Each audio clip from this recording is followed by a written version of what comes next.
Bueno, bienvenidos al segundo webinar que se titula ¿Cómo y por qué invertir en security tokens? Como sabéis, estamos desde Token City, fue el lanzamiento de nuestra compañía de la startup el 17 de diciembre de 2020 y a lo largo de este año vamos a hacer diferentes webinars para iros introduciendo en el magnífico mundo de lo que es la tokenización y los security tokens. Empezamos este año con un primer webinar en enero sobre bueno, qué es la tokenización explicado de una forma sencilla. Si lo buscáis en nuestras redes sociales podréis verlo, también lo tenemos contenido en nuestra web. Y hoy pues tenemos el privilegio de tener unos ponentes magníficos de primerísima división para afrontar nuestro webinar y para iros introduciendo conjuntamente en el mundo pues, de la tokenización y los security tokens. Quiero empezar introduciendo al panel que tenemos hoy. Tenemos por un lado a Rodrigo Cejo, que es ingeniero industrial y máster en operaciones por Stanford. Es fundador y director general de Cuspid, la primera casa de bolsa 100% online, managing partner del Venture Capital Avalanche Ventures y managing partner de Zagax Capital. Asimismo, fue managing director de Bear Stearns, banco de inversión global hasta que se vendió a JP Morgan, y fue director de coordinación y captación de crédito externo de la Secretaría de Hacienda y Crédito Público de México. Por otra parte, tenemos a Félix Fuertes, que es economista, inversor, CEO y cofundador de Formación en Inversión, director del programa de la Fábrica de Inversores en Radio Intereconomía, columnista habitual de Bolsamanía, así como fue miembro del Consejo de la Asociación Israelí de Blockchain y también pues, experto en el sector y en la materia. Y por último tenemos a Yael Batnin, que es ingeniera industrial con posgrado de gestión de la tecnología en la Universidad de Texas, San Antonio, cofundadora y CEO de Token City. Como sabéis, pues es la startup que provee infraestructura tecnológica y legal para poder gestionar de forma integral activos financieros tokenizados. Y os explicaremos un poquito más a lo largo de la sesión. Así como también es emprendedora de otras startups con gran éxito. Quería daros las buenas tardes a los tres y agradeceros vuestra asistencia en este panel. Pues muchas gracias a ti, Rocío. Hola, gracias a ti. Bueno, quería comenzar con la primera pregunta, ¿no? De cómo y por qué invertir en security tokens. Es un concepto pues muy nuevo y me gustaría lógicamente lanzar la primera pregunta. En este caso, no sé si voy dirigiendo las preguntas a uno y a otro. Algunas os lo lanzaré a todos, pero no obstante, aunque alguna pregunta haya dirigida a alguien en concreto, si los demás queréis añadir, fantástico, porque vamos, no puedo esperar a saber vuestra opinión sobre las diferentes cuestiones que vamos a ir lanzando, ¿no? La primera cuestión de todas es, ¿qué es un security token? Aquí, pues, no sé si Yael o Félix o queréis lanzaros al ruedo. De una manera sencilla, vamos a explicar las cosas de una manera sencilla, ¿no? Porque entiendo que tenemos todo tipo de públicos hoy.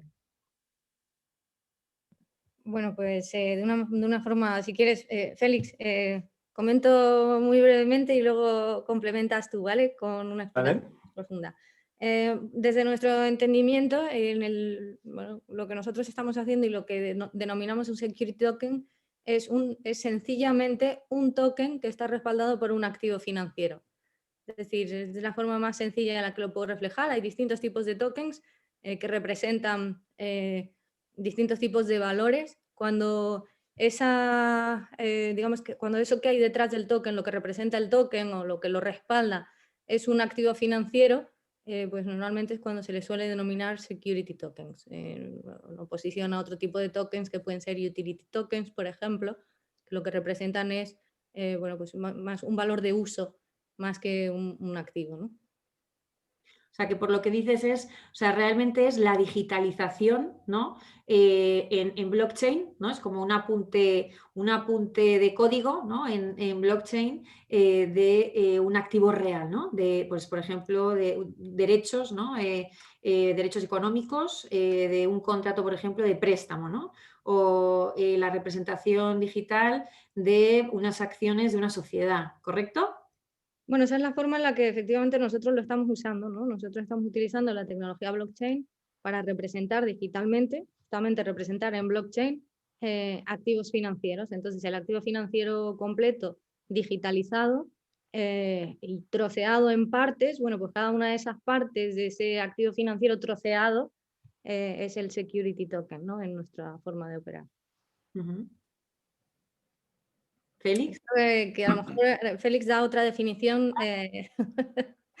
A ver, es que primero hay que saber diferenciar desde qué punto de vista. Si queremos dar una definición desde un punto de vista regulatorio o desde un punto de vista más financiero, que seguro aquí Rodrigo también quiere aportar, ¿no? Pero básicamente un security, como bien decíais correctamente, entra dentro de la categoría de un token derivado, ¿no? Un activo digital que representa un activo subyacente que nosotros decidamos, ¿no? Que podamos pues, luego darle esa liquidez. Por un lado, aquí hay un gran dilema, ¿no? En el ecosistema cripto, ¿no? En la comunidad, que es que decimos que es security token todo aquello que cotiza. Es decir, todo aquello que esté sujeto a falta de regulación o de supervisión, pero que esté en un mercado secundario mediante una gráfica y que estemos viendo cómo está subiendo y bajando el precio, es decir, que el libro de órdenes está funcionando, generalmente ya entra dentro de la categoría de security token. Lo digo por un poco por ampliarlo, ¿no? Es decir, la definición que habéis dicho vosotras es security token, ¿vale? Es decir, esa es una parte que diría que es el 75%, el 80%, pero luego hay proyectos que lanzan su token y dicen que es utilidad porque se puede utilizar para pues comprar sus servicios en su plataforma, etc. etc. Y claro, no se dan cuenta de que eso también es un security. Entonces, diría que casi la inmensa mayoría de los tokens que hay en el mercado o criptomonedas son securities, la grandísima mayoría. De hecho, incluso voy a entrar un poquito más en detalle. Actualmente, y esto fue en Estados Unidos, en 2018, la SEC emitió un comunicado en el que consideraba que las dos únicas criptomonedas del mercado que no eran securities eran Bitcoin e Ethereum, las dos únicas. Y por una razón muy simple, y es porque esas dos criptomonedas tienen la tecnología lo suficientemente descentralizado como para considerar que ya se considera una utilidad, ¿vale? Un intercambio de dinero y no una representación de un activo subyacente concreto. Todas las demás son securities, por un poco afinar un poco la definición. Rodrigo, ¿quieres afinar algo más? No, yo creo que generalmente también en Estados Unidos lo que han hecho es el famoso Howey Test, que básicamente lo que prueba es que si tienes un activo en común y ese activo en principio debiera, hay la expectativa de que produzca algún tipo de rendimiento, pues eso típicamente se va a considerar un security. Y todo lo que le pongas encima, como puede ser un token, pues evidentemente es un security token, ¿no? Entonces, bueno, va en la misma línea, prácticamente como decía Félix, casi todo es un security token, o sea, comparado con el tema de los utility tokens, pues, el campo es gigantesco de lo que se puede hacer en el tema de security tokens, ¿no? Muy bien. ¿Y qué diferenciación veis, como tú comentas, de los security tokens y los utility tokens? O sea, lo digo también para que la gente se vaya familiarizando un poco con esos diferentes conceptos. Digamos que son las dos grandes divisiones que más o menos se han generado en el mercado. Estos de security, están diseñados sobre un valor que en principio va a producir una rentabilidad. Y los otros generalmente son los que se llaman como puertas de entrada, ¿no? Te sirven para usar algo, pero no necesariamente te van a producir una rentabilidad. Por ejemplo, el acceso a una cierta infraestructura tecnológica.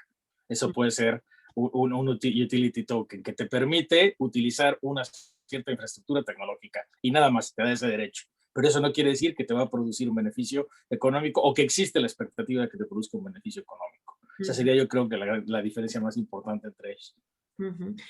Claro, ahí es donde yo quería aportar eso que os comentaba, ¿no? En realidad no hay utility tokens como tal porque todo lo que cotiza al final puede generar una expectativa de rendimiento económico. Entonces, es por eso por lo que sí puede llegar a medirse que un token puede ser utilidad, pero si se convierte en algo especulativo puede llegar a convertirse en security perfectamente. Vale, y en este punto, ¿qué tipo de activos pueden ser representados por un security token? Pues fíjate que se representa hasta la huella de carbono del CO2, o sea, huella de CO2, o sea, es decir, se puede comprar hasta... O sea, hay marketplace de huellas de CO2 entre países o entre empresas, ¿no?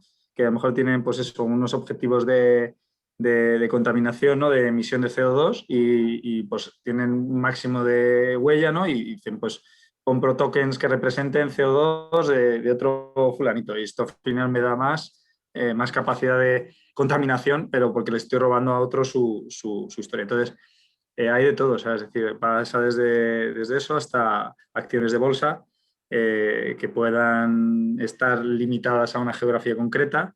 Por ejemplo, pues el acceso a bolsa americana es relativamente ya fácil, pero sin embargo bolsas que estén en otros países del mundo, como puede ser Japón o Singapur o cualquiera, pues sí que quizás tiene sentido una tokenización o incluso en el venture capital, ¿no? Tokenizar una startup o tokenizar un fondo de deuda que aporte liquidez a los inversores. Se puede tokenizar todo lo que queráis se puede tokenizar. Uh-huh. Y vosotros actualmente, Yael, bueno, ¿qué tipo de, bueno, nosotros, qué tipo de activos estáis tokenizando? Bueno, nosotros estamos centrados en la tokenización de deuda y la tokenización de acciones de empresa. Uh-huh. Básicamente son esos dos activos los que nosotros tokenizamos. En el caso de la deuda, pues puede ser la deuda que generan las empresas que financiamos a través de nuestra plataforma regulada. Esa es una opción. Y otra opción es directamente la tokenización de fondos de deuda. Uh-huh. Estamos trabajando ahora mismo pues, con fondos de deuda hipotecaria o con fondos de deuda con garantías muebles, es decir, de distintos fondos de deuda. Y luego, por otro lado, pues también estamos trabajando en la tokenización de derechos sobre acciones de empresas. Uh-huh. Uh-huh. ¿Y cuál creéis que puede ser el objetivo de un security token? Cuando alguien quiere tokenizar, ¿cuál creéis que puede ser su objetivo? Bueno, en el caso nuestro, y ahora, por favor, Rodrigo y Félix, completad. En el caso nuestro, el principal valor añadido que estamos viendo y que están viendo los clientes es dotar a la operativa con esos valores, vamos a decir, con la operativa de estos activos, de mayor agilidad, mayor eficiencia y mayor liquidez. Diría que esos son los tres elementos fundamentales, el valor añadido que le están viendo estos clientes. Uh-huh. Yo ahí lo que veo es, me parece una herramienta estupenda para dos temas fundamentales, que son uno, dotar de liquidez un activo, que no siempre lo tiene o es de difícil acceso, y segundo, dar acceso a un mayor número de inversionistas. ¿Por qué? Pues porque muchos activos no se pueden comprar salvo en volúmenes muy grandes, en particular es el caso de la deuda, ¿no? Donde a lo mejor para poder hacer una inversión tienes que comprar muchísimos euros para que alguien en el mercado regulado te lo venda. Y si tienes la posibilidad de ese activo fraccionarlo de una manera inteligente a través de la tokenización, me parece que logras el objetivo de hacer accesibles ciertos productos que inicialmente no serían accesibles a la mayor parte de los inversionistas de una manera muy ágil. Y bueno, por supuesto, el tercero es que es extremadamente menos complejo que listarte en un mercado formal, ¿no? O sea, yo creo que una de las ventajas interesantes es poner en la mesa de los inversionistas muy rápido un número importante de activos que no tengan que pasar por un proceso que prácticamente solo pueden hacer las empresas gigantes, ¿no? Y por eso muchos mercados de valores, en particular los de acciones, son muy ilíquidos o tienen muy pocas empresas, salvo 3 o 4 en el mundo. Los demás, la verdad, adolecen de mucho porque no permiten el canalizar a empresas de tamaño más pequeño poder tener un canal de financiamiento cuando sabemos que hay el interés del lado del inversionista de tener acceso a estas empresas, pero llegar a estas empresas a través de un proceso tradicional de societario pues es complejísimo, ni se diga pensar en que estas empresas pudieran listarse en una bolsa organizada. Entonces, el proceso de tokenización me parece que agiliza y facilita de una manera increíble en el tema de costos lo que puede ser convertir a tu empresa que es no financiable a de repente financiable, ¿no? Me parece que es una oportunidad fascinante que presenta este mundo de los tokens. Ujú.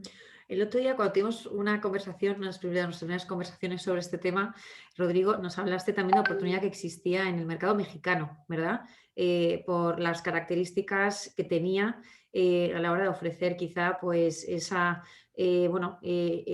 nuevo canal de financiación para compañías, ¿no? Porque me comentabas que era muy complejo el poder listarlas en mercados, o sea, por ejemplo, pues como en España el IBEX 35, ¿no? En bolsa, Sí. y hay una brecha bastante amplia, ¿no? De oportunidad para poder, bueno, pues financiar compañías y poder dar liquidez, ¿no? a esas compañías.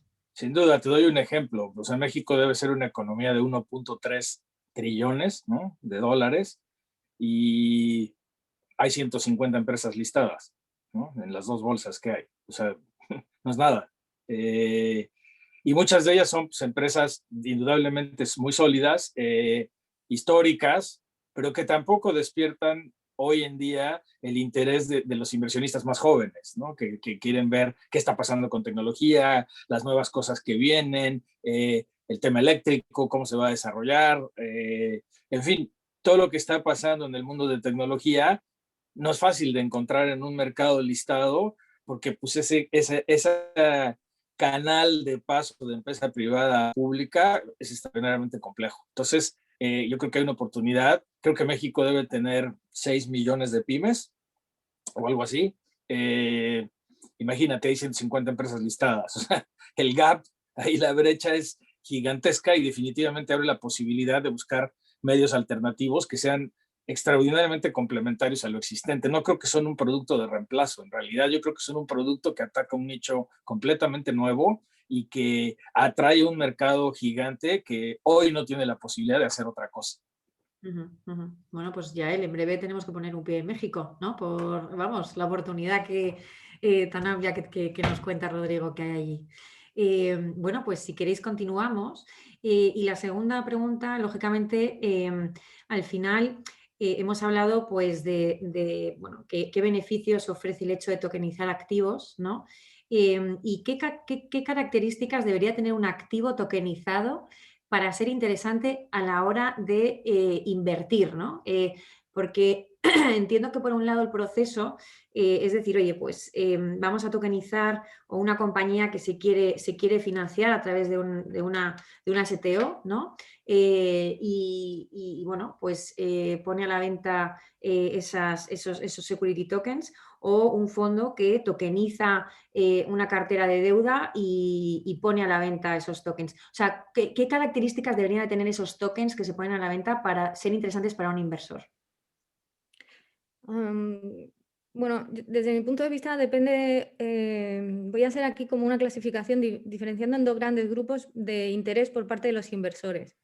Quiero decir, es muy diferente un inversor que invierte en un criptoactivo, digamos, hablando en términos muy amplios como estaba planteando Félix, quiero decir, hay una gran diferencia en un inversor que invierte en un criptoactivo con el propósito de, digamos, desde la perspectiva más especulativa en el sentido de lo estoy comprando a este valor porque está fluctuando en este mercado, etcétera, y mi propósito ni siquiera es conocer a fondo cuál es el subyacente, qué es lo que hay detrás de este activo, o de este, vamos a decir, de este criptoactivo, y por invertir en él, sino el hecho de estoy comprando este token a este precio porque estoy viendo que la tendencia es que dentro de una semana va a crecer muy rápidamente de valor, y por lo tanto lo voy a vender. Yo creo que ese es un tipo de inversor, yo creo que es el inversor principal que se ha dado en el mercado de las criptomonedas, en el de, bueno, pues invertir en una criptomoneda porque han crecido y se han revalorizado muchísimo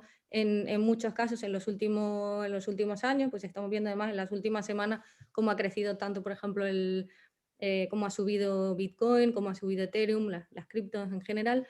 Y luego otra tipología de inversor diferente, que puede estar también muy interesado en invertir en security tokens, con otra perspectiva, es la del inversor, vamos a decir, el inversor más tradicional, por decirlo de algún modo, que está buscando invertir en estos security tokens como una forma más novedosa de invertir en los valores en los que ya estaba invirtiendo. Por ejemplo, lo que estábamos comentando de invertir en las acciones de una empresa, que crecerá y se revalorizará como de manera tradicional se revalorizan las empresas, ¿no? Pero quiero decir que no es el criptoactivo, su negociación en sí lo que hace que se revalorice su inversión, sino el propio subyacente, ¿no? Entonces, en ese segundo caso, lo fundamental, desde luego, es entender muy bien qué representa ese token, es decir, cuál es el valor que hay detrás y cómo de robusto es ese valor que hay detrás. Es decir, si yo estoy comprando un security token que está respaldado por un derecho de crédito, pues ver verdaderamente ese derecho de crédito cómo de fiable es. O si estoy comprando un security token que está respaldado por acciones de una empresa, lo mismo. Entonces, luego esa línea que yo acabo de plantear no es tan clara, luego se mezcla todo un poco, ¿no? Pero por diferenciar dos propósitos de inversión diferentes, ¿no? En el mercado de los inversores. No sé cómo lo ven Félix, Rodrigo. Bueno, lo más importante, sobre todo, y respaldando lo que estás comentando, es que el activo subyacente generalmente esté sujeto a muchas trabas burocráticas, que es un poco lo que conseguís en Token City solucionar. Si la comercialización de ese activo requiere de un periodo de tiempo muy aletargado y además muy costoso en abogados, en un montón de historias, pues es mejor tokenizarlo, porque al final la liquidez y la transmisibilidad es lo que permite a esas personas, a esas contrapartidas, interactuar inmediatamente y generar un mayor movimiento del dinero, ¿no? Y hacerlo todo mucho más dinámico. Todo lo demás, pues sí, aporta liquidez, pero precisamente por eso, porque ahorra problemas burocráticos y da pie a que puedan entrar más inversionistas, pero precisamente porque nos estamos saltando al señor Estado, entre comillas, ¿no? Es decir, al final en España, bueno, saltando al Estado entre comillas, y digo, no, porque depende de la circunstancia. Pero, por ejemplo, en España, un inversor necesita DNI o necesita registrarse en España si quiere invertir en una startup española, ¿no? O en un fondo español. Y tiene que pasar una serie de requisitos, ¿no? Entonces, eso al final son trabas que mediante la tokenización se resuelven. Y eso es lo que hace que más inversionistas puedan entrar, básicamente. Por eso hace esto tan global, ¿no? Y tan interesante.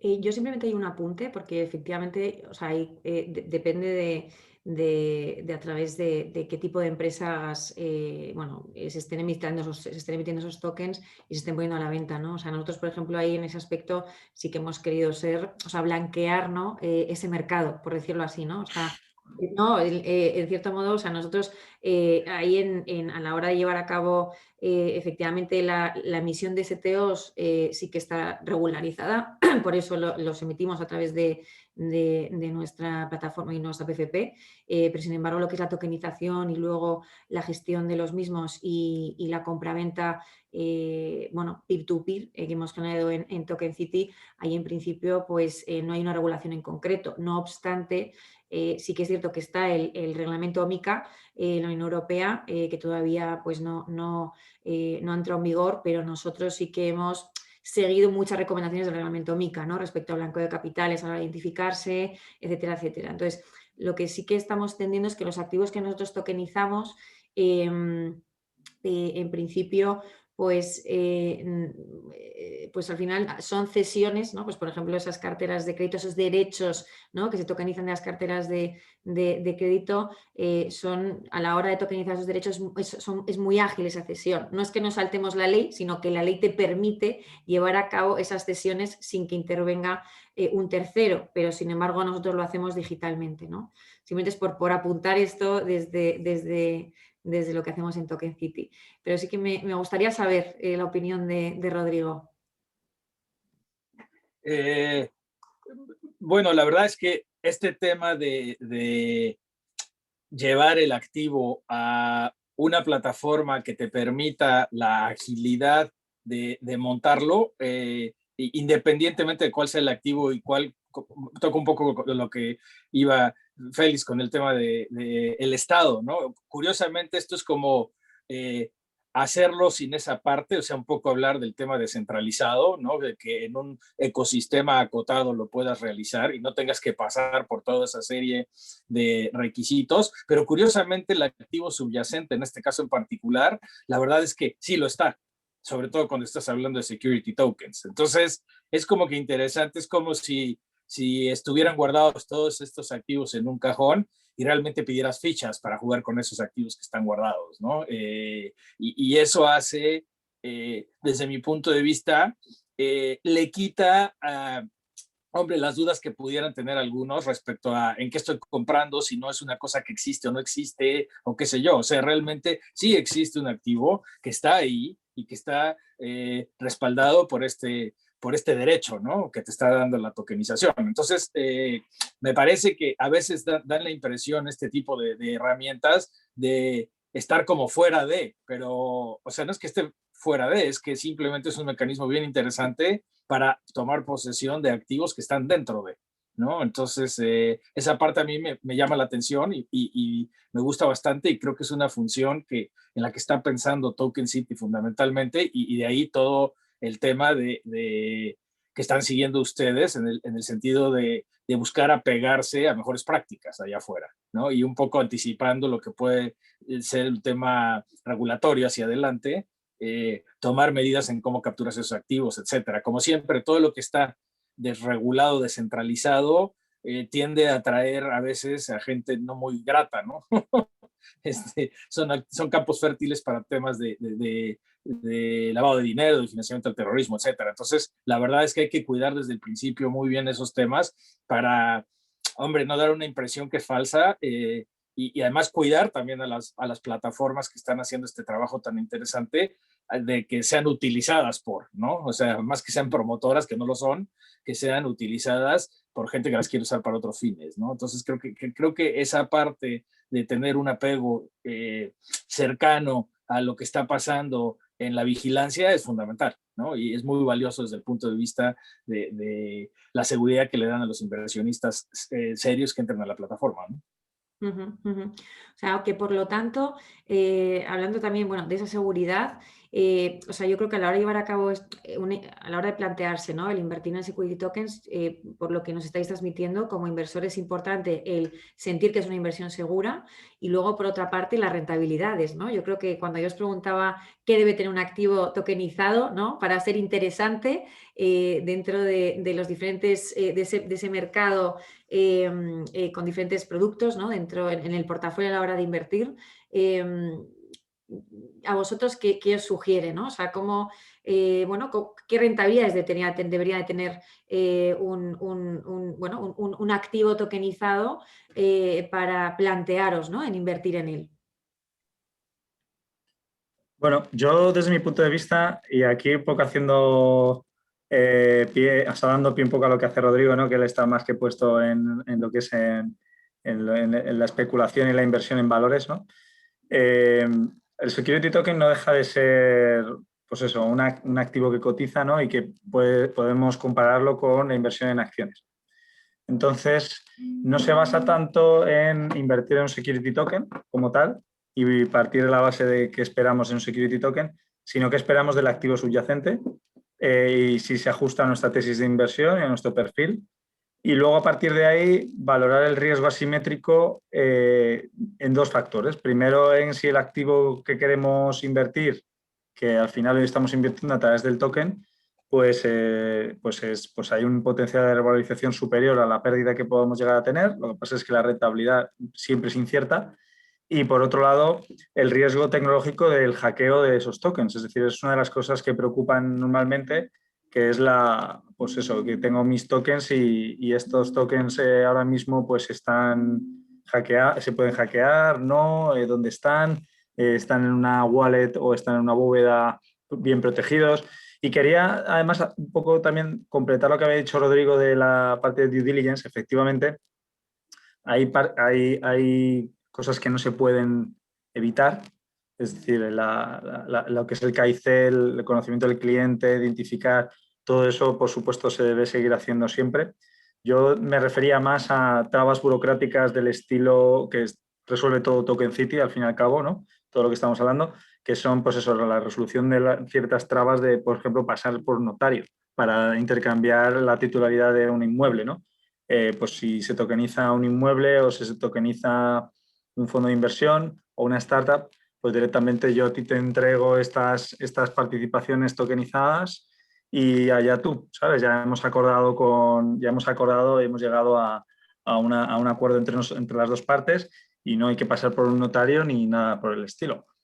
O sea que, bueno, eso sería un poco la parte. Lo que pasa es que aquí sí que quiero hacer una pequeña mención. Y esto sí que un poco lo que decía Rodrigo del tema de blanqueo de capitales.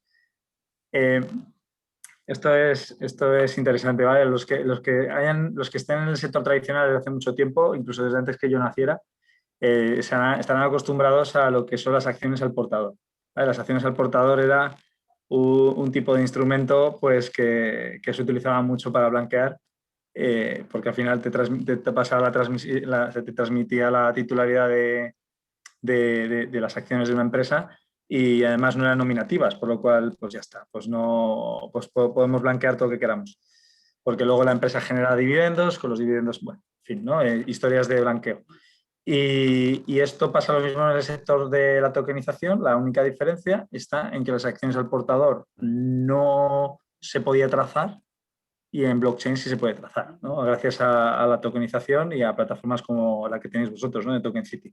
Entonces, ahí es donde entra esa pequeña diferencia, ese matiz que hace que, bueno, no solo yo, sino creo que muchísimas empresas y actores en el ecosistema pues interpreten que la tokenización de activos es el próximo paso.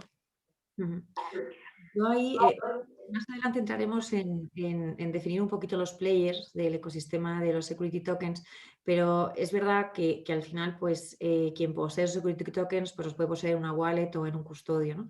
Y es cierto que, pues, que puede haber riesgo, ¿no? Ahí también están surgiendo, ¿verdad?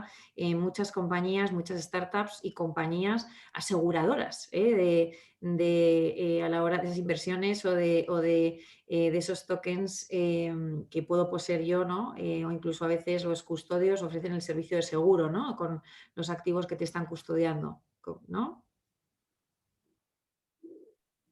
¿Me preguntabas a mí? Sí, ¿no? Sí. Eso es lo bonito de este mundo, que tú puedes tener tus activos donde tú quieras. Puedes tenerlos tú en tu cartera, o sea, o puedes tenerlos en un custodio que te... A ver, yo aquí voy a hacer un pequeño matiz, ¿vale? Yo creo que la grandísima mayoría de la gente no paga antivirus. Se intentan coger el antivirus más barato o gratis, que no les protege. Le dan a todos los enlaces que le llega por internet. Yo reconozco que a mí me llegan emails, que os lo digo de verdad, que es que os los enseñaría. O sea, yo flipo, yo digo, joder, si no fuera, porque solo pulso enlaces, o sea, esa es mi tesis, ¿vale? Solo pulso enlaces que yo he solicitado previamente. O me han llamado y me han dicho, te va a llegar este enlace. Solo y exclusivamente. Entonces, si caemos en situaciones de phishing, pues es muy probable que si nosotros tenemos luego nuestras propias wallets, nos roben las palabras semilla o nos roben la contraseña o repliquen la misma wallet en otro ordenador, lo que sea, ¿no? Entonces, ahí es donde vienen los lloros, ¿vale? Entonces, si somos cuidadosos y no estamos pulsando todo lo que nos envían y ni estamos metiendo en el ordenador cosas y estamos metiéndonos en webs que no deberíamos meternos, pues nuestra billetera propia va a estar siempre a salvo. Si no, siempre hay custodios que van a resguardar de estas cripto que también están expuestas a hackeos, ojo, o sea que uno nunca se salva, o sea, es decir, que el riesgo siempre va a estar ahí, nunca es cero. ¿Vale? O sea que, pero sí que puedes tenerlo en cualquier wallet. ¿Vale? Y oye, una pregunta, ya hemos visto el beneficio. Perdona, Yael. Sí, no, yo por volver un poco al tema de la rentabilidad que comentabas, no sé, me gusta escuchar la conversación porque es como estamos escuchando formas de pensar o de plantear las cosas. Por ejemplo, en el caso de Félix, que es una persona con mucha experiencia, que viene directamente del mundo de inversión en cripto, puro cripto, como lo conocemos en su, vamos a decir, en su origen, ¿no? Con muchísima experiencia, con un fondo en cripto. Y luego, por otro lado, pues estamos escuchando a Rodrigo con unos planteamientos vamos a decir, del mercado de securities, en el sentido de securities más, pues yo creo que casi más próximo a como lo tenemos planteado en Token City, en el sentido de, pues estamos hablando de de acciones o estamos hablando de derechos de crédito, estamos hablando sobre todo principalmente del subyacente.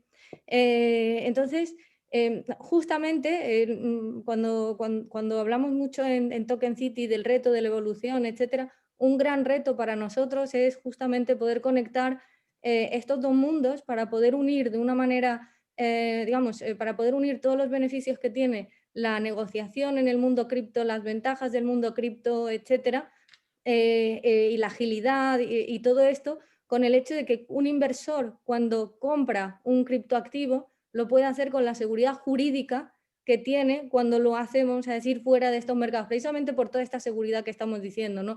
Seguridad de qué estoy comprando, qué es lo que hay detrás, seguridad de qué rentabilidad voy a obtener cuando invierto en este tipo de activos, seguridad en el sentido de qué pasa si me roban las claves, es decir, es hacer un conector de, oye, esto es una tecnología nueva, disruptiva, que ha llegado para quedarse, ¿cómo podemos poner esta capa de mejora a cómo funciona la inversión y la desinversión en activos financieros para hacerlo todo muchísimo más ágil, ¿no? Más dinámico, más líquido, etcétera, ¿no? Entonces, y es un gran reto ese, y lo vemos cada día, ¿no? Porque, por ejemplo, a la hora de cuando tenemos que tokenizar, cuando viene un cliente potencial a nosotros y nos dice, oye, me gustaría tokenizar este activo, el principal análisis que hacemos siempre es el de ver desde el punto de vista regulatorio, en ese sentido, en el sentido de esa seguridad, cómo estamos conectando el valor de ese activo con lo que cuando estamos generando el token, qué representa ese token, en función de lo que representa, cómo se puede negociar en él con el mercado, porque puede estar sujeto a una regulación u otra. Entonces hay un trabajo muy profundo a la hora de decir, digamos que a la hora de conectar la seguridad jurídica tradicional con el mundo cripto, ¿no? Con el mundo cripto. Un poco ahí complemento el tema de rentabilidad que me parece importante. Y yo creo que no es que tú esperas un cierto rendimiento del security token per se, un poco como decía Félix. O sea, al final del día lo relevante es el subyacente. Entonces, creo que es un espacio donde caben muchos perfiles de inversores. O sea, cabe alguien que quiere comprar deuda de bajo riesgo, por ejemplo, de empresas AAA. Pues perfecto, te compras un token que represente una serie de adeudos de esa naturaleza y tu expectativa de rendimiento será pues, relativamente baja, como pagan tasas estas empresas, ¿no?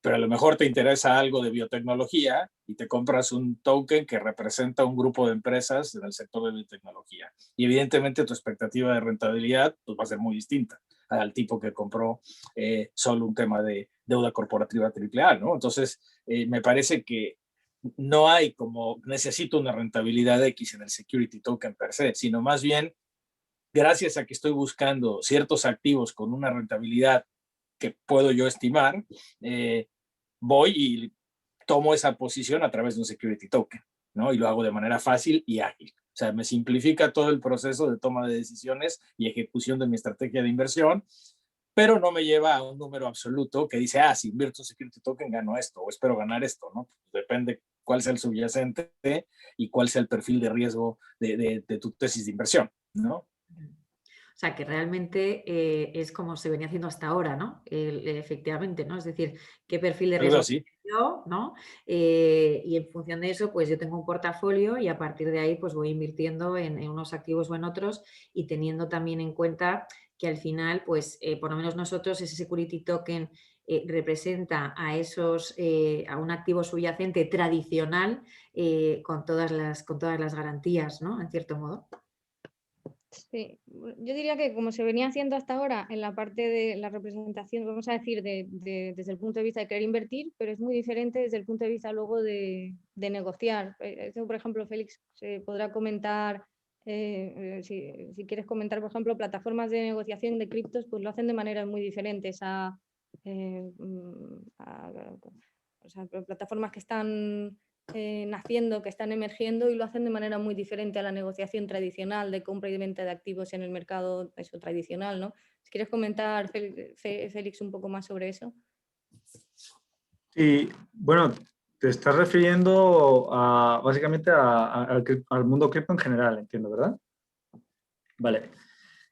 Hay diferentes tipos y además esto es francamente interesante porque al igual que la tendencia de los security tokens se está arrancando, pues podríamos decir que llevamos relativamente poco tiempo, a lo mejor no más de año y medio, cuando Bitcoin surgió, que surgió en 2010, el primer Bitcoin se minó en 2010, la primera plataforma que permitía intercambio de Bitcoin y reglando como un exchange, ¿no? Que se denominan así, son casas de cambio digitales, ¿no? Surgió en 2012, a finales de 2012, casi en 2013, y lo que hacía era poner en contacto particulares. Es decir, está sucediendo un poco esa misma idiosincrasia ahora mismo con los security tokens, ¿no? Con esta tokenización de activos subyacentes, ¿no?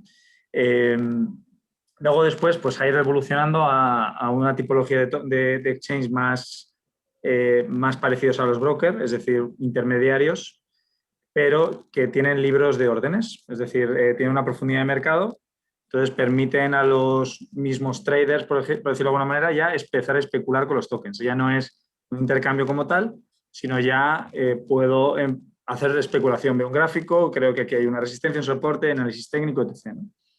Y ya ha ido evolucionando hasta un punto en el que nos encontramos, yo creo que en un momento muy, muy, muy bonito, que es la descentralización de este tipo de plataformas, ¿no? Es decir, plataformas que ya son meramente interfaces, donde conectamos nuestra wallet y podemos tener un intercambio, de cualquier token que deseemos con otros particulares.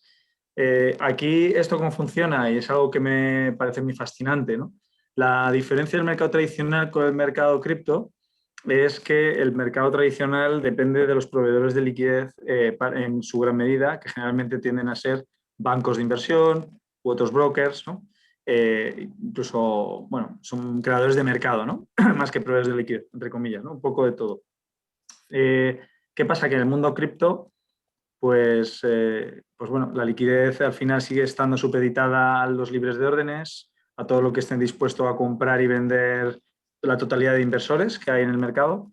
Y eso al final lo que puede provocar es algo como lo que le ha pasado a Bitcoin en estos últimos días, ¿no? Que de repente ha caído un 23% en un exchange, pero en otro exchange ha caído un 70%. Entonces, ¿qué es lo que pasa? Que hay una discrepancia muy grande. Pues bueno, no tiene demasiado sentido que alguien que tenga una orden de compra por ejemplo, de Ethers a $700 en un exchange concreto, pues haya tenido una orden y haya ganado todos esos Ethers porque directamente el broker o el exchange en este caso no le da esa profundidad suficiente al token, ¿no? Entonces, ahora está surgiendo algo muy interesante, no lleva ni un año, ¿no? Pero ya mueve más de 40.000 millones de dólares, o sea, a mí se me caen los anillos. Y entonces ya veía la cara de Rocío, pero es que es una cosa alucinante. O sea, 40.000 millones de dólares en apenas 11 meses no, incluso menos, ¿no? Sí, bueno, en 11, 12 meses han sido.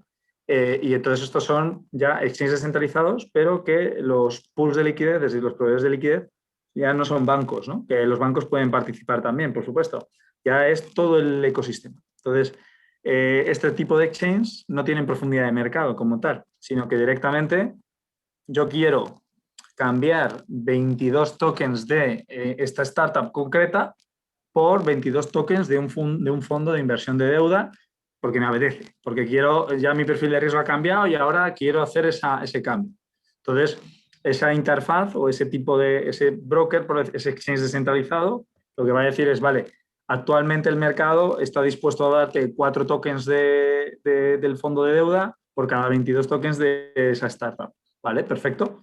Entonces, ¿quién va a responder sobre eso? Pues los proveedores de liquidez. Es decir, todos aquellos actores del ecosistema que están detrás, que actúan igual que un banco de inversión, con brokers, ¿vale? Ofreciendo esa liquidez a todos los traders y partiendo de la base de que esos proveedores de liquidez van a obtener unas comisiones, ¿vale? Por esos intercambios. Entonces, hemos pasado de plataformas que solo ponen en contacto gente, que son centralizadas, reguladas en países determinados, a exchanges que ya ofrecen especulación con profundidad de mercado, y hemos terminado o estamos ahora mismo empezando en todo este tinglado más tan interesante que es básicamente otra vez volver al inicio, pero completamente descentralizado, sin con proveedores de liquidez constantes. Ahí es un poco, espero haber hecho un buen resumen. Rodrigo, ¿nos quieres aportar algo sobre lo que ha comentado Félix? No, yo creo que está claro por dónde va y es lógico en ecosistemas nacientes, ¿no? Primero solo es parte A buscando a parte B y hasta que encuentren un punto de intermedio para poder hacer algo. Y entre más actores en el ecosistema particular, pues más conectores y eventualmente gente buscando especular y hacer dinero en el medio, ¿no? Y entonces creando mercados y pudiendo facilitar esta liquidez, que pues en general es el objetivo que cualquier, digamos, plataforma de intercambio, ¿no? El que cuando quieras comprar haya y cuando quieras vender puedas, ¿no? Yo creo que ese es el reto de todas las plataformas, ¿no? Y por supuesto, pues es el interés de todos los inversionistas, ¿no? Entre más actores haya, unos especularán para un lado, otros para otro, y ellos al final son proveedores de liquidez, que al inversionista final pues, le cae muy bien todo eso, ¿no? Muy bien.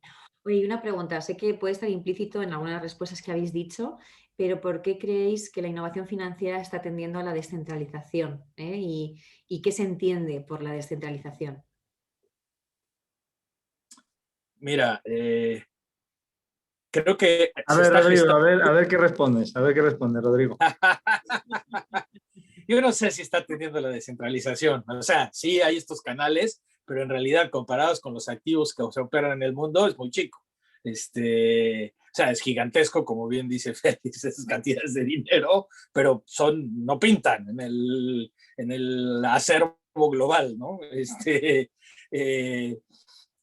Yo creo que son medios alternativos de poder transaccionar. No sé si el valor está tanto en la descentralización como que nadie lo controla, o el valor está en la descentralización como una forma más eficiente de lograrlo.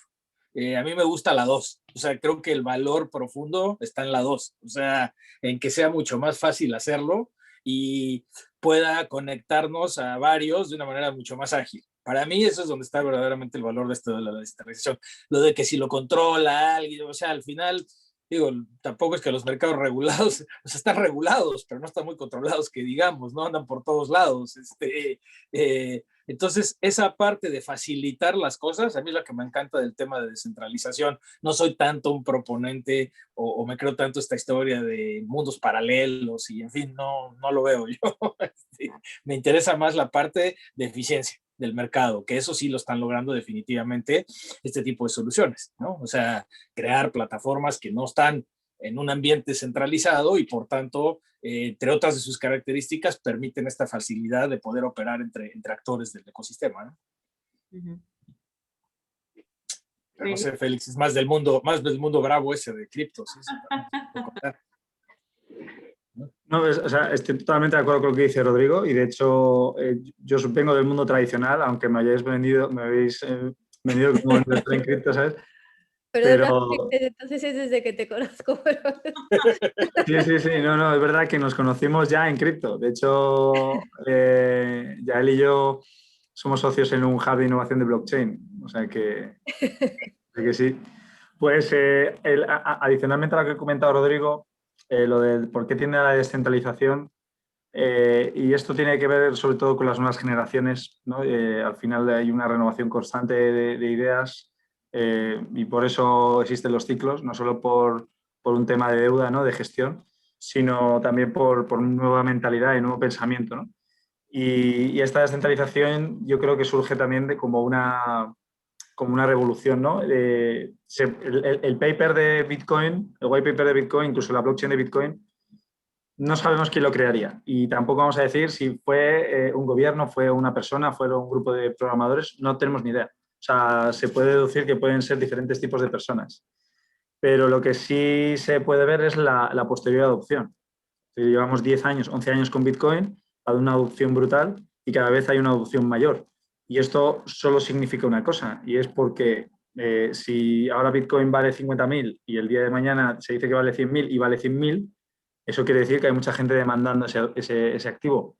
De toda esa gente que está demandando ese activo, y un poco estoy un poco llevando esa finanza de tener mi dinero descentralizadamente, es decir, que no lo tengo en ninguna cuenta que el banco luego me tenga que decir de dónde viene el dinero. O sea, yo me he tenido que enfrentar a bancos que es que cada cosa que hacía, todo el rato, dime por qué, y yo, joder, que te estoy moviendo 5.000 euros, que te estoy moviendo 10.000 euros, que no, o sea, que no te estoy moviendo decenas de cientos de miles de euros, y todo el rato preguntando, pues llega un punto en el que acabas hasta las pelotas, perdonar, y entonces ya dices, pues no, voy a tener mi dinero de forma descentralizada en una wallet, lo voy a mover a quien sea, le voy a pagar a quien sea, y punto pelota, no tengo que estar expuesto a todo esto, ¿no? Entonces, aparte de lo que ha dicho Rodrigo, que lo ha hecho fantásticamente bien, va desde un punto de vista más ideológico y de opinión y de sentimiento de las nuevas generaciones. Es decir, yo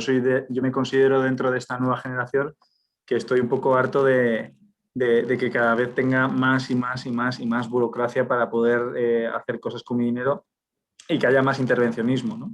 Y el intervencionismo es algo también que nos preocupa, porque al fin y al cabo, ¿qué culpa tiene el ciudadano? ¿Qué culpa tenéis vosotros?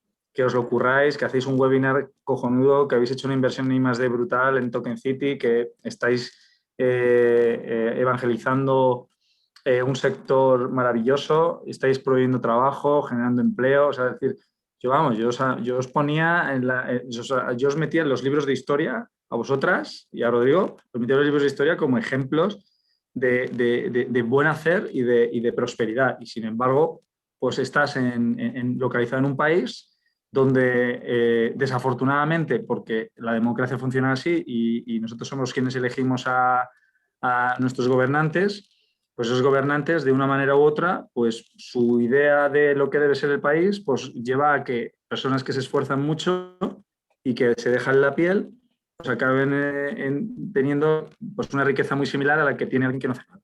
Entonces, o que hace la mitad o que no se esfuerza. Entonces, toda esta descentralización de las finanzas no solo está llevando a democratizar el acceso bancario a países que no tienen ese acceso, como Latinoamérica o en Asia, es decir, que ya un filipino pueda tener una cuenta bancaria en cripto, es decir, que pueda, porque todo el mundo tiene móvil, todo el mundo tiene teléfonos móviles, pero luego por otro lado es la erosión de nuestro poder adquisitivo, que al fin y al cabo es terrible y que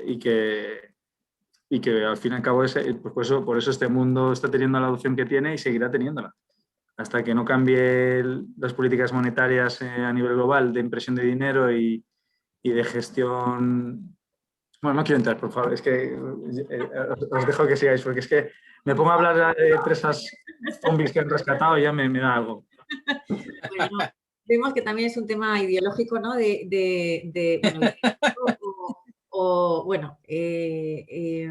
Pero es bueno, o sea, yo creo que también es bueno ver diferentes puntos de vista, ¿no? O sea, es decir, el por qué, pues efectivamente, por desgracia, quizá la parte descentralizada pues puede dar pie al lavado de dinero, ¿no? Como decía Rodrigo, por esa falta de control, pero por otra parte, pues como dice Félix, pues también puede ser por algo, oye, pues yo a nivel de concepto, pues velo por ello, ¿no? Y no quiero pues que me controlen quizá en eso. Pero bueno, Token City no está metido en ese ámbito, intentamos de eso.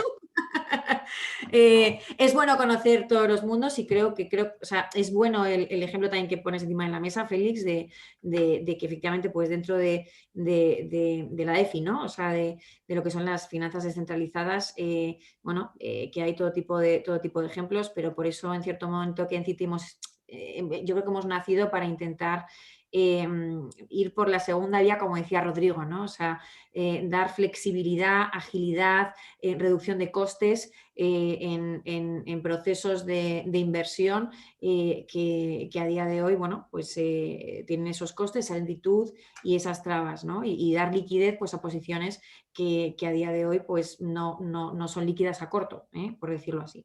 Entonces, dicho esto, sí que me gustaría que me contarais un poquito por qué creéis que efectivamente, o sea, qué visión tenéis de por qué está siendo una tendencia tan abrumadora. Ahora, a finales de 2020, ¿no? Varias instituciones ya anunciaban que entraban en este mundo con custodios, en diferentes áreas y en 2021 pues cada vez está siendo todo esto más activo, ¿no? ¿Por qué creéis que se ha activado ahora y está siendo tendencia? Bueno, si piensas en los actores tradicionales que de repente se tardan en entrar a muchas de las cosas de innovación, pues generalmente es el famoso FOMO que le dicen los americanos, ¿no? El fear of missing out, ¿no? No se me vaya a ir. No creo que está muy bien fundamentado, casi en ninguno de los casos. O sea, me parece que son respuestas típicas de manada de los mercados que, pues si tú eres el responsable y te dieron ahí un área de digital assets en un banco gigantesco y otros están haciendo cosas y tú no haces nada, no vaya a acabar el año y les haya vivido bien a los otros, te van a echar.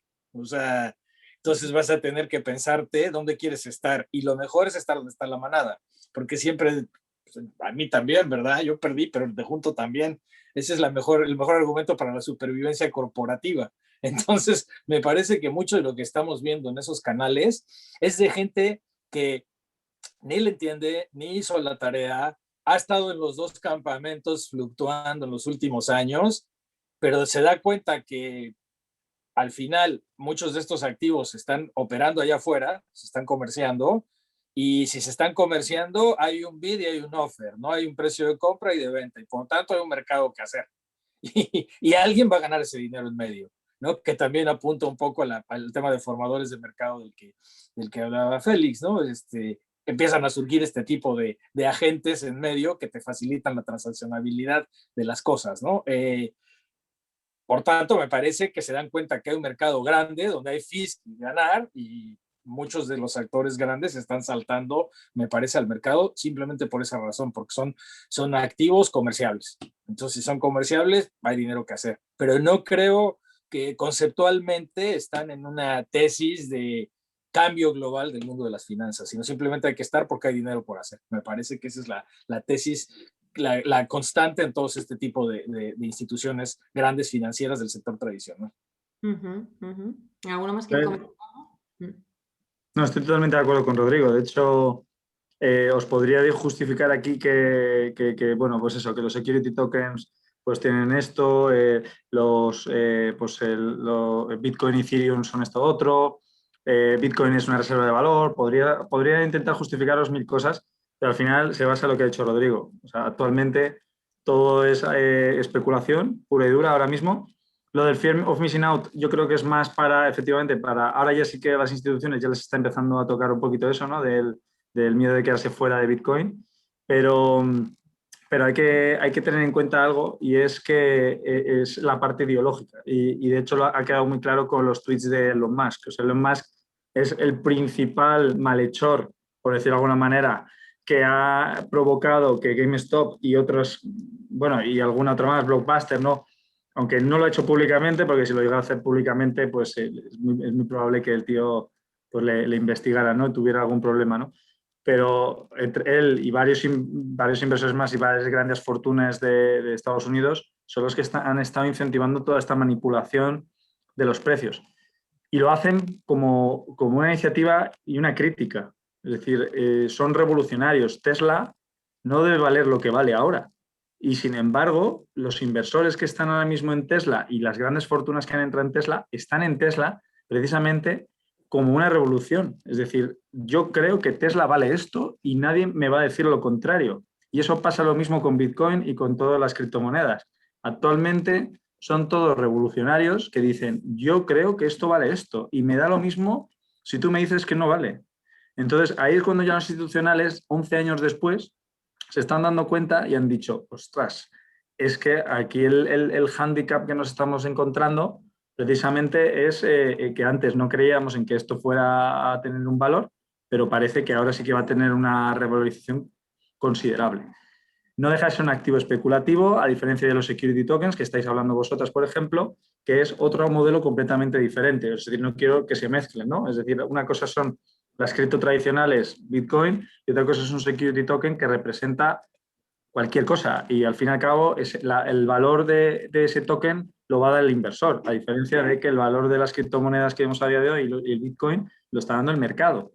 Y por eso digo que estoy totalmente de acuerdo con lo que dices, Rodrigo, ¿eh? O sea, te podría defender y podría ser un anarquista de pensamiento y decirte que no, que el Bitcoin es una reserva de valor y vamos a revolucionar el mundo, pero no es verdad. Es decir, es muy puro y muy simple la explicación y me ha parecido muy acertada. Bueno, Por lo menos no se ha probado, ¿no? Puede que llegue a ser verdad, pero no lo es ahora. Puede que llegue a ser verdad, efectivamente. Puede que llegue. Todavía no ha sido probado. Está Aunque lejos, ¿no? se defiende que sí. Bueno, pues visto hasta ahora ya hemos visto qué tipo de activos pueden ser tokenizados, ¿no? Por ejemplo, en la figura de security tokens, qué tipo de activos pueden ser interesantes a la hora de ser tokenizados para obtener incluso pues, más liquidez, ¿no? por inversores. Y ahora vamos a entrar un poquito en el ecosistema de los security tokens para entender quiénes son los players, ¿no? Y saber, pues, oye, un inversor tradicional o no, pues efectivamente cuáles son los players y dónde puedo ir yo a comprar quizás los security tokens o a emitirlos o a tokenizar activos en función bueno, de qué es lo que quiero, lógicamente, para, bueno, para poder saber, bueno, pues cómo elegirlo. Entonces, ¿qué me contáis del ecosistema? Es decir, yo aquí tengo apuntado dentro del ecosistema, va a ser un ecosistema muy grande, pero por un lado hablamos de emisores, por otro lado hablamos de exchange, por otro lado hablamos de custodio y luego pues de la parte de infraestructura y la parte de distribuidores. Si queréis nos quedamos en lo que es la parte de emisores, exchange y custodio, ¿vale? Para hacerlo más simple y sencillo y explicar un poquito quiénes son, poner ejemplos de ellos y bueno, si yo soy una empresa que quiero tokenizar, pues qué alternativas tengo, una vez tokenizado, qué alternativas tengo para dónde puedo guardar yo esos security tokens y esos tokens y si quiero vender, ¿no? Obtener liquidez de mis security tokens, ¿dónde puedo encontrar esa liquidez? ¿Vale? Entonces, abro la pregunta a la mesa y quien quiera, pues que participe. Bueno, pues comento yo muy brevemente, Rocío, y para dar luego entrada a más comentarios de Félix y de Rodrigo. Has mencionado 3 agentes, has mencionado, vamos a decir, emisores, has mencionado exchange, creo, y has mencionado custodios, ¿no? Vale, bueno, pues cuando estamos hablando de emisores, lo voy a poner en términos más, vamos a decir de otra manera, para poder negociar con security tokens, antes hay que crear esos security tokens, ¿no? Es lógico. Entonces, crear el security token es dar nacimiento a ese token. Ese nacimiento del token normalmente se da por 2 vías. Una puede ser cuando una empresa, por ejemplo, busca financiación, entonces le ofrece al mercado, le ofrece al mundo security tokens a cambio de dinero o a cambio de otras cripto, o sea, dinero fiat o dinero como criptomonedas, ¿no? Y entonces, a cambio de ese dinero, entrega sus security tokens. Eso se conoce como una emisión. En el mundo de los security tokens se llama security token offering. Es decir, haces una oferta pública de los valores de tu empresa al mercado y a cambio de eso recibes dinero. Esa es una forma de dar origen, de crear security tokens. Otra forma es no necesariamente en un proceso de financiación, sino cuando una entidad tiene un activo bajo gestión, puede decidir digitalizar ese activo en blockchain, es decir, tokenizarlo, trocearlo en partes que son esos security tokens y luego ya esos security tokens pues ya digamos ya lo tiene representado ese activo en unidades que son los security tokens. Hasta allí lo que hemos hecho es crear el token. Lo siguiente que viene a la mente, digamos el siguiente paso es decir, vale, esos security tokens ya están creados, ¿cómo se negocia en el mercado con esos security tokens? Y allí es donde juegan el rol estos exchange que estás comentando. Que pueden ser de toda la naturaleza, de todos tipos de exchange que ha comentado Félix antes muy bien, que ha hecho una presentación general muy interesante y muy ilustrativa de los distintos agentes, ¿no? que pueden comerciar con esos security tokens, ¿no? Pero digamos que son entidades que facilitan el que inversores que tienen esos tokens en sus manos puedan comprarlos y venderlos.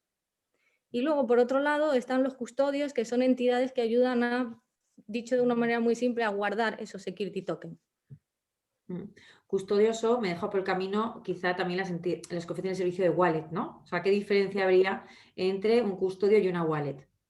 Bueno, una cosa es darte un servicio para que tú puedas guardar tu token tú mismo y otra cosa es darle a un tercero la custodia, es decir, la capacidad de guardarlo por ti, ¿no? Estoy hablando de custodia de criptoactivos, o sea, no estoy hablando de los que custodian hecho mi dinero o como si se lo dejo al banco para meterlo en mi cuenta corriente. Y cuando hablo de custodio aquí, estoy hablando del custodio de los criptoactivos, no estoy hablando de los custodios de los valores, ¿vale? Estoy hablando del custodio del cripto. Ujú. Entonces, bueno, esa ahora ya, Rodrigo y Félix, decid la parte interesante. Yo digo la parte de definición y luego... No, lo habéis dicho muy bien. Lo que pasa es que los custodios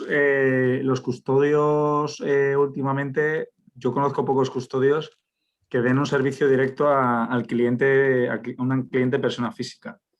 Actualmente los servicios de custodia o son completamente descentralizados, es decir, que puedes instalarte tu propia wallet o comprar tu wallet fría, que sea algo físico, o en un mismo exchange. De hecho, el otro día estuve leyendo el informe anual de Binance, y que es el exchange con más volumen del mundo, y indicaba que el 63% de los usuarios a nivel global tenían sus criptomonedas en los exchanges, es decir, su espacio elegido de referencia como custodio son los mismos exchanges.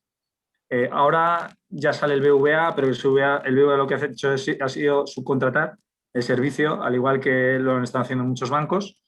Y luego pues hay plataformas como la vuestra, que también pues, se permite de alguna manera acceder a esos tokens. Lo que pasa es que, claro, la custodia al final acaba teniendo el mismo usuario, claro.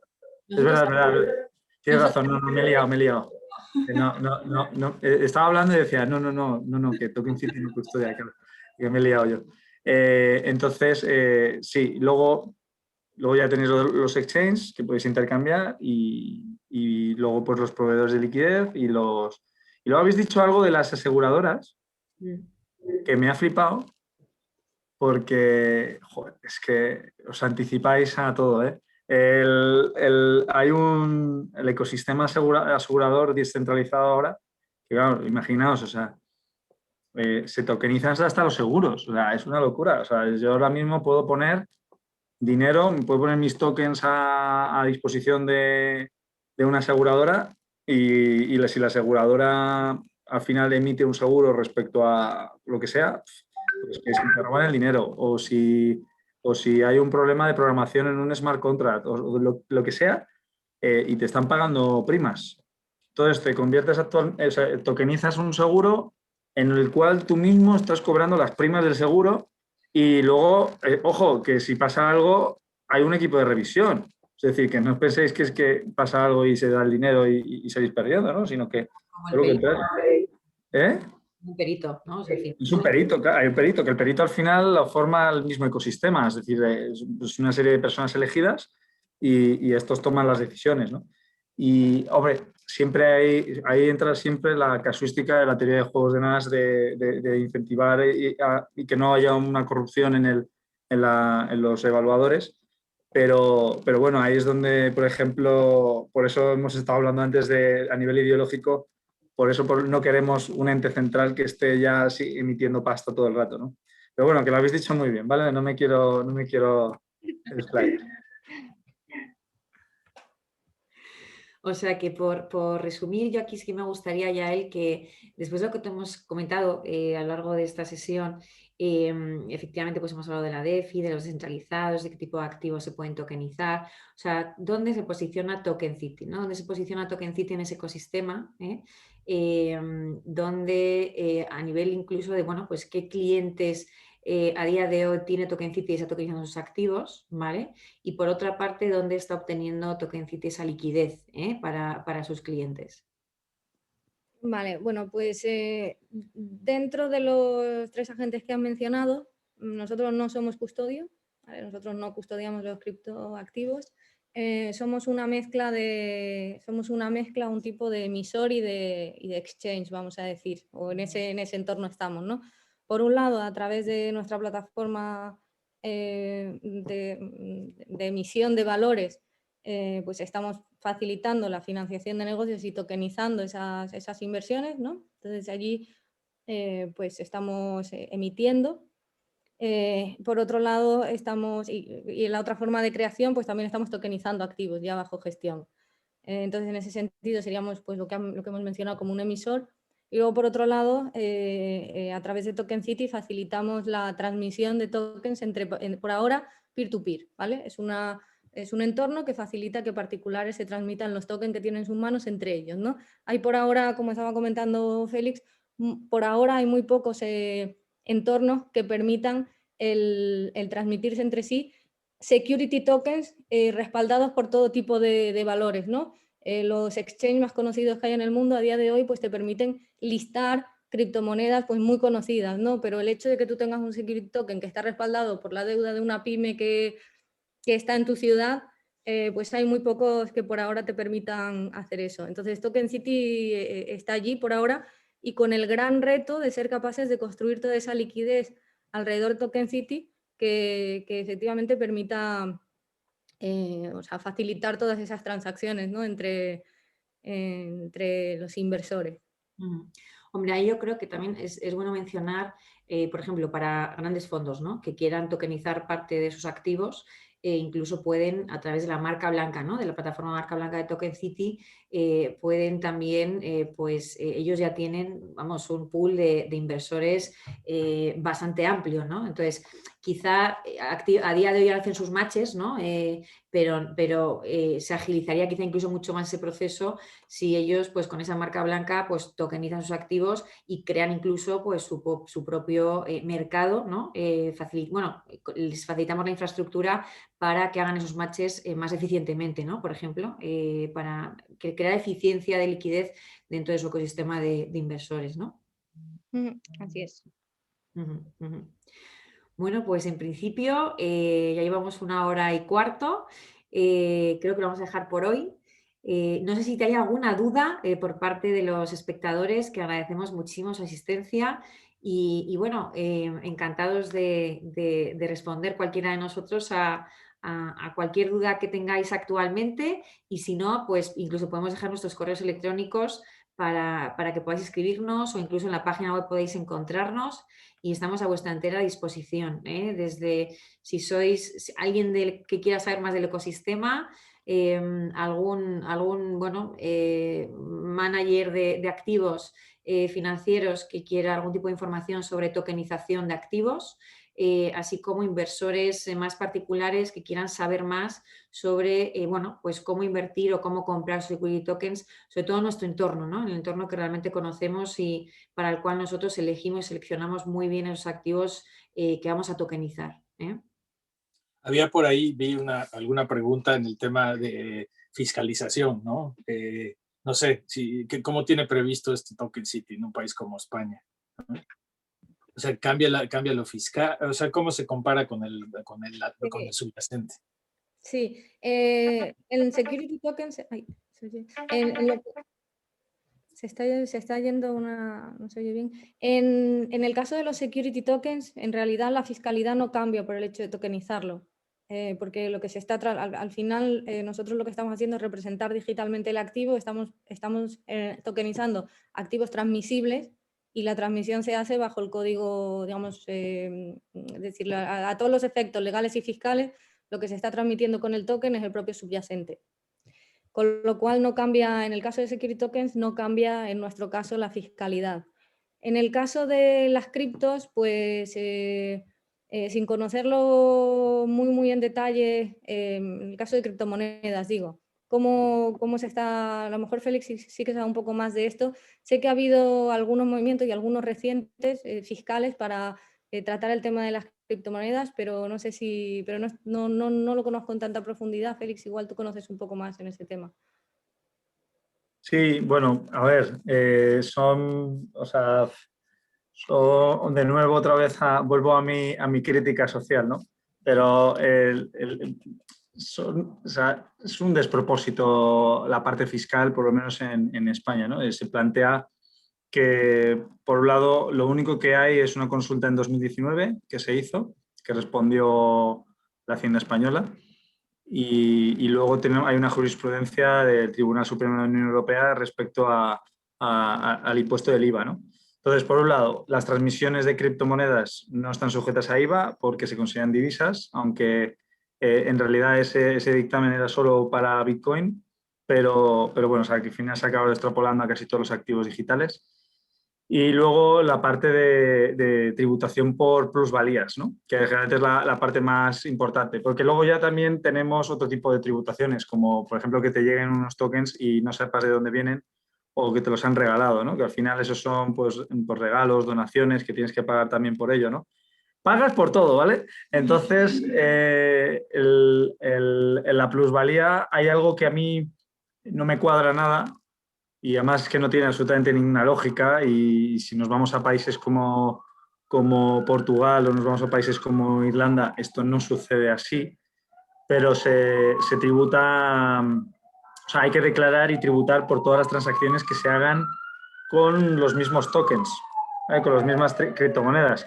Si nosotros compramos 1.000 euros en Bitcoin y transformamos esos 1.000 euros en Bitcoin a 1.000 euros en Ether, y estos Ether valen luego 1.010, 1.100, y luego volvemos a Bitcoin, pues como teóricamente hemos conseguido comprar más Bitcoin, porque Bitcoin sigue valiendo 1.000, pues tenemos una plusvalía y hay que tributar por ello. Claro, ¿cuál es el problema de esto? Pues que si hay alguien que no ha liquidado sus cripto y no tiene el dinero, o sea, porque al final se paga en moneda fiat, en moneda fiduciaria. Si se pudiera pagar en Bitcoin o en Ether, pues os diría que tiene todo el sentido del mundo, ¿no? Pero entonces, ¿qué pasa? Que si unes activo volátil a tributar por cada transacción que hagas dentro del ecosistema, pues se une un cóctel en el que la mitad por no decir el 80% de toda la gente que haya invertido en cripto, pues se arruina, seguramente, porque no sean capaces de pagar lo que tienen que pagar a Hacienda, precisamente porque a 31 de diciembre estarían con una plusvalía enorme y en marzo a la hora de declarar o en julio, pues no liquidaron por algún motivo porque querían mantenerlo y han tenido y al final pues han tenido una pérdida incluso. Entonces, pues no sé, el tema de fiscalidad en cripto es un tema muy complejo y muy sensible, la verdad. Pero bueno, depende del país, ¿sabes? Sobre todo. Aquí hay una pregunta. Viene a decir que gané $40 en varias cripto, simplemente por hacer un training. ¿Tengo que pagar por una donación? ¿Lo sabe Hacienda o se lo tengo que decir yo? Bueno, personalmente, si han sido $40, gástatelos en 3 comidas. Ignacio, por favor, disfruta y no pierdas el tiempo ni hagas perder el tiempo a Hacienda porque no se van a... Ahora, si has ganado 4 millones o $400.000, entonces ya ahí tienes que empezar a pensar en que quizás deberías comentarlo, ¿no? Oye, 400.000 he recibido esto y quiero declararlo y pues quiero pagarlo y quiero pues usarlo bien y tal. Entonces, pues eso es simplemente coger, demostrar, o sea, enseñar la wallet de origen que has hecho y ya está. Hacienda no entra en temas de blanqueo, ¿vale? Lo que sí que hay un hándicap para el que quiere, y esto es lo que ha pasado a mucha gente, la amnistía fiscal que hubo hace unos años, creo que fue hace 6 años, hubo una amnistía fiscal que el problema era que todo el mundo que tenía dinero en paraísos fiscales pues volvía al país, esto es un poco parecido, ¿no? Pero volvía al país a tributar lo que tuvieran que tributar y supuestamente pues no les iban a... O sea, el beneficio de la amnistía es que yo no te voy a multar, o sea, no te preocupes. ¿Que has tenido este dinero en un paraíso fiscal 10 años? Da igual, tú tributa por lo que, o sea, págame lo que acordemos y no te multo, no te meto diferimiento, ni te meto nada. Pero ¿qué pasa? Que toda esa gente, a pesar de que trajeron sus fortunas de nuevo al país, llegando a esa negociación, aún así Hacienda es muy lista, bueno, muy lista no, muy así, ¿no? Muy así, pues que cogen y te denuncian al SEPLAC, ¿no? En España, ¿no? Que es el organismo de supervisión en prevención de blanqueo de capitales. Claro, y lo que Hacienda te dice es, no, yo te dije que no hay problema en que recuperes las cripto y no hay problema en el pago de los impuestos, pero yo nunca he dicho que te vayas a librar de tener que demostrar el origen de los fondos. Y claro, en el tema del... O sea, mucha gente pues no debería tener ningún problema, pero el tema de cripto es difícil porque al fin y al cabo las wallets en su grandísima mayoría no están identificadas. Siempre se puede identificar a lo mejor, pues oye, hice una inversión en un proyecto, me han devuelto un security token a cambio, entonces lo hice a través de esta plataforma esta plataforma me tiene identificado y luego yo he vendido estos tokens mediante libre transmisibilidad a través de la blockchain. Bueno, pues tendrás que explicarlo y que se lo crean. Bueno, pues creo que si no hay ninguna pregunta más, os damos las gracias a los espectadores por asistir.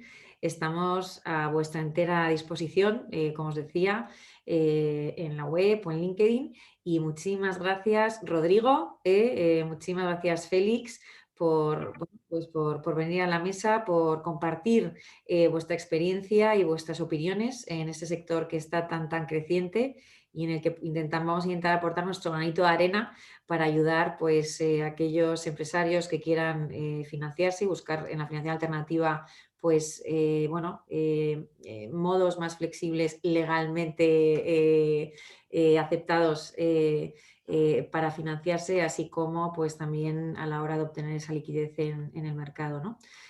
Os invito a todos, si queréis participar en nuestra web, poder daros de alta y ver también pues un ejemplo de lo que es ver esos tokens, security tokens listados que tenemos incluso a la venta, porque otro día hablaba con un inversor y me decía, pues no sé dónde encontrar yo unos tokens si quiero comprarlos. Pues en Security Token podéis encontrarlos, podéis ver el activo subyacente que representa ese Security Token, quién lo ha emitido, bueno, pues en el caso de deuda, en el caso de startup, a nivel también pues de esas STOs, incluso pues lógicamente ponernos en contacto con nosotros y con los emisores, porque aquí la intención es que al final quien invierte en Security Tokens estén tranquilos, conozcan bien el subyacente que hay detrás y del propio, bueno, pues emisor o gestor incluso de ese activo real. Pues un fuerte abrazo a todos y muchísimas gracias y os esperamos el mes que viene en nuestro siguiente webinar, que lo publicaremos en nuestra página web en eventos. Un fuerte abrazo. Gracias a vosotras. Bueno, saludarlos. Gracias, Rodrigo. Un abrazo. Chao, igual. Gracias. Chao.